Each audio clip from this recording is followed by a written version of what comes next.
रोटी खाका हम नूने रोटी खाका हम गुजारा कलै तो मागे तोरे आचर तर गाँव में हम रही तो मागे तोरे आचर तर गाँव में हम रही तो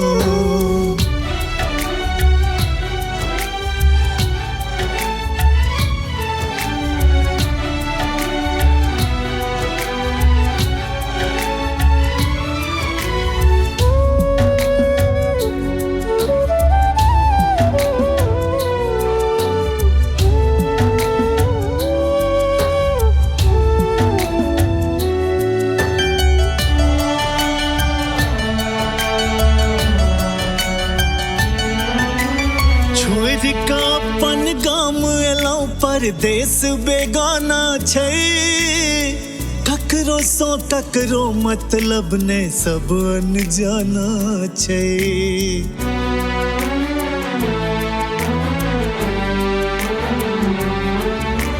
छोड़ का अपन गाम एलौ परदेश बेगाना छै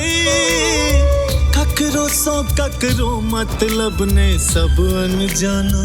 छै तोरे कहल करतो तोरे कहल करतो तोरे बात सब मन तो मागे तोरे आचर तर गाँव में हम रही तो मागे तोरे आचर तर गाँव में हम रही तो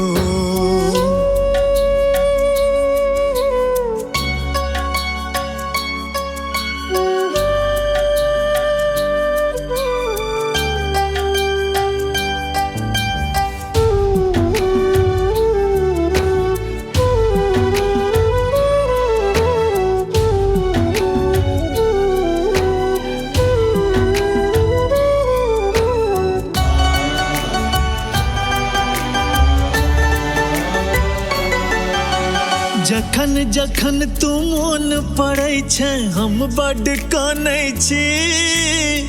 दूर छै तू हमरा सा हम ई मान न पाबै छी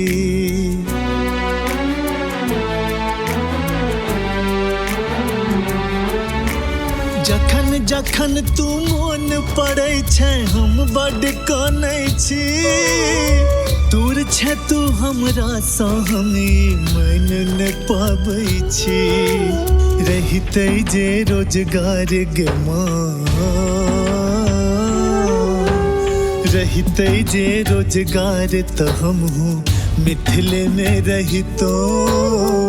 मागे तोरे आचर तर गाँव में हम रहितो